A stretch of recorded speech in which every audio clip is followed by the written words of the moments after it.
Caríssimos irmãos aqui presentes, caríssimos irmãos que nos acompanham pelas redes sociais, nós estamos no 33º domingo do tempo comum.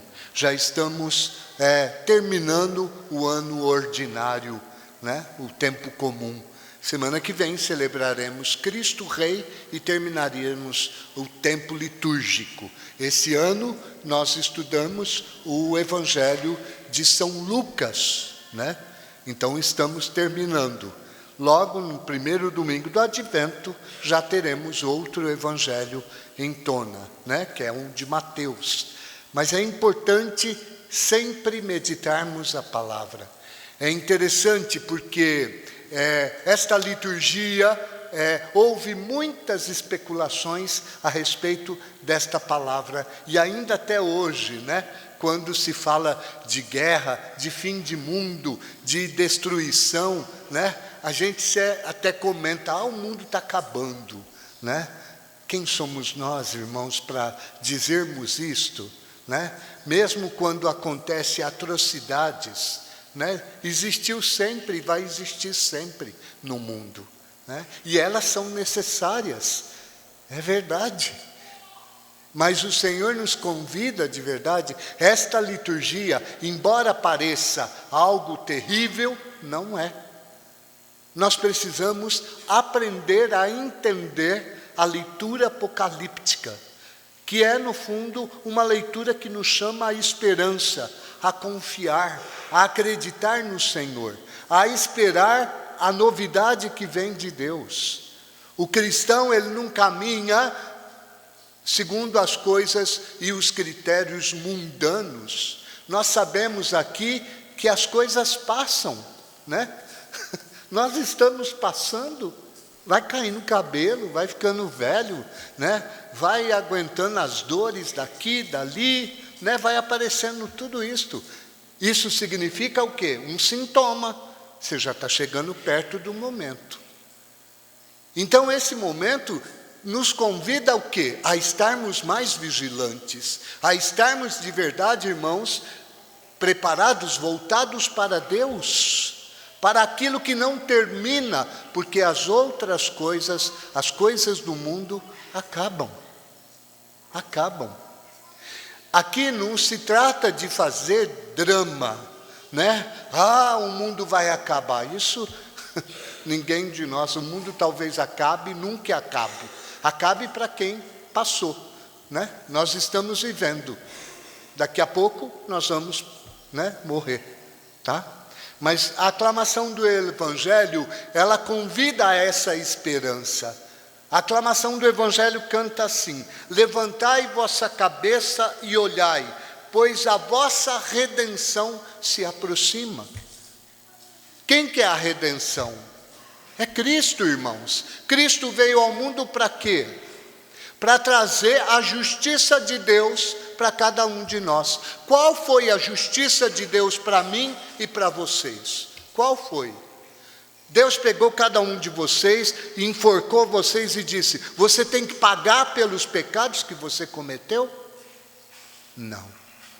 Pelo contrário, a justiça de Deus se manifestou aqui, no amor, na entrega de Jesus Cristo. Por isso ele fala aqui, quando ele começa o Evangelho, ele fala do templo de Jerusalém.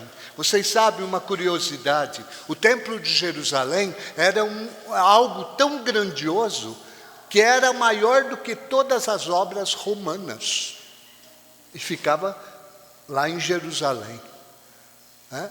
Era algo magnífico, que todo mundo que olhava para o templo ficava impressionado, porque tudo era feito muito bem feito, né? Com mármore, com ouro, com tantas outras coisas. Mas que adianta? Tudo isso foi destruído, passa, não é verdade? Isso também nos convida a refletir um pouco sobre nós. Aonde você tem colocado, alicerçado a tua vida? Nas coisas que passam, que são efêmeras? Aí que está. O Senhor nos convida sempre a buscar o Senhor. E é interessante porque, desde a primeira leitura da palavra do profeta Malaquias, ele fala num tempo também difícil. O povo tinha acabado de voltar do exílio, tinha construído o templo de Jerusalém. Mas não adiantava nada o templo se não existia o fervor do povo. O povo não estava ligado a Deus. A sua fé tinha sido esfriada. Eles estavam se contaminando com os ídolos dos outros povos. Por isso Malaquias fala desse sol, eis que virá o dia, abrasador como uma fornalha. É interessante isto. O tom da profecia, é sempre um tom que parece ameaçador, mas não é, irmãos, não é. Pelo contrário, o profeta aqui fala que Deus vem para destruir o quê? Aquilo que destrói cada um de nós. O que destrói cada um de nós? O que destrói a humanidade? O pecado. Constantemente está presente na minha vida e na vida de vocês. Por isso é preciso que o Senhor venha. É preciso que esse sol da justiça venha para de verdade, destruir tudo aquilo que nos escraviza, tudo aquilo que nos mata, tudo aquilo que faz com que a humanidade sofra e se destrua. As guerras, o que são as guerras? Elas têm que acontecer, as dificuldades têm que acontecer, as provações têm que acontecer.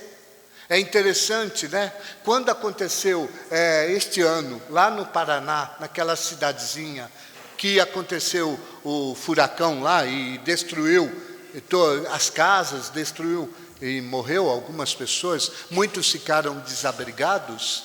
A primeira coisa que veio na minha cabeça era uma passagem da Escritura, quando Jesus disse ao povo: vocês acham que a torre de Siloé, que caiu em cima daquele povo lá, vocês são melhores do que eles? Poderia ter acontecido aqui em Franca. O que nós somos melhores que os outros? Mas aconteceu lá. Mas pode acontecer aqui.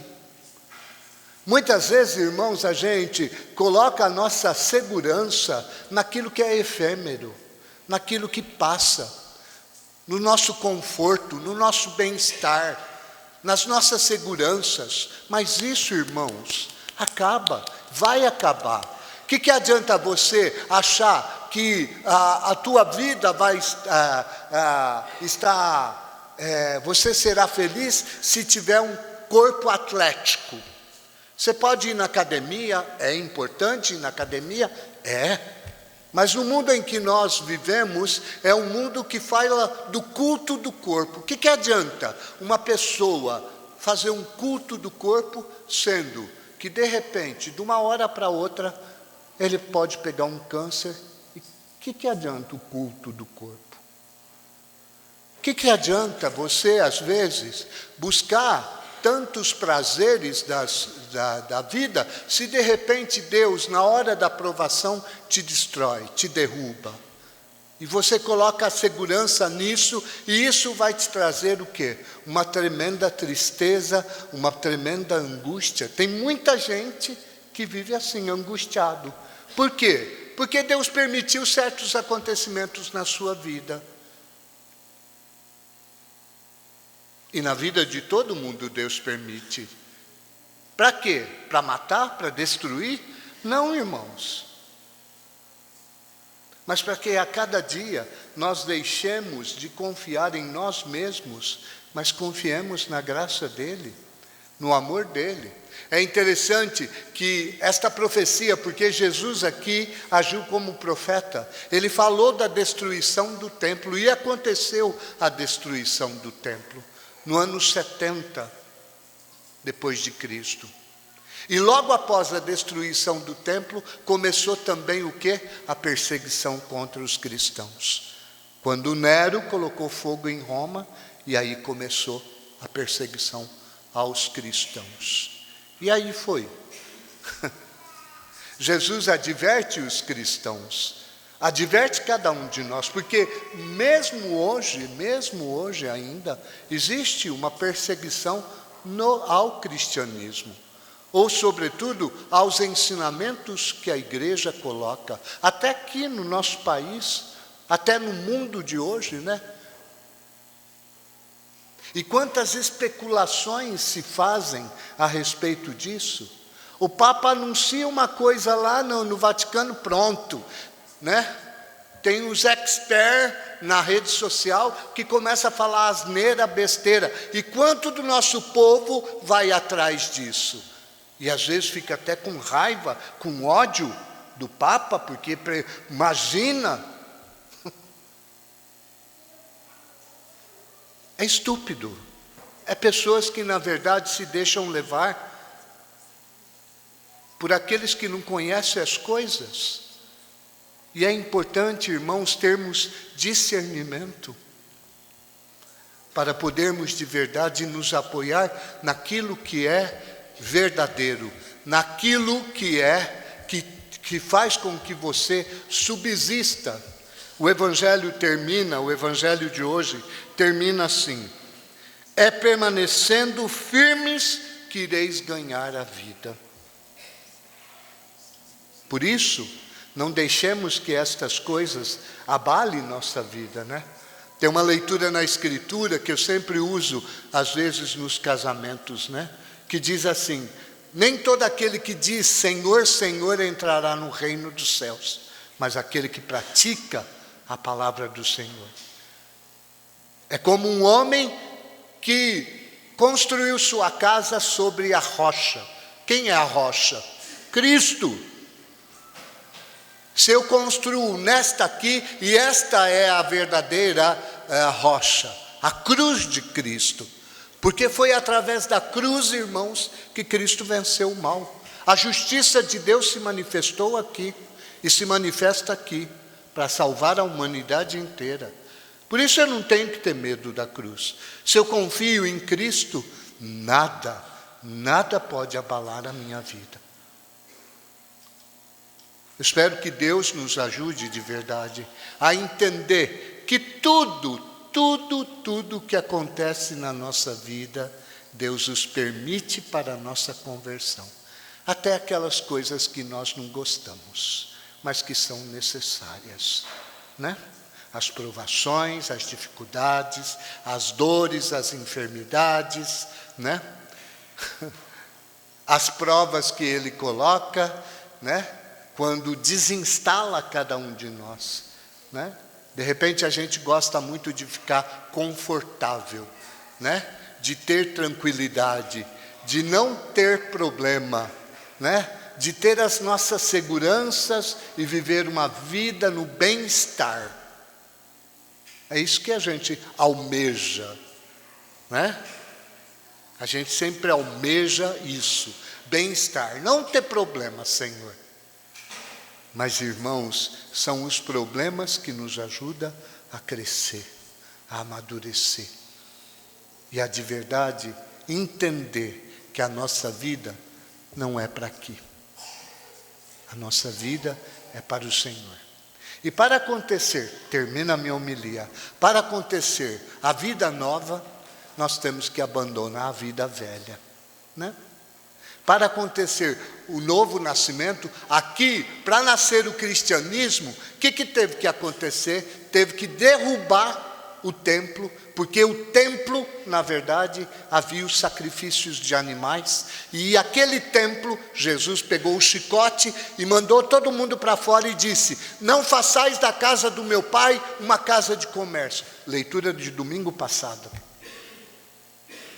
Então Deus teve que destruir para edificar novamente. A nossa vida, irmãos, tem que ser assim.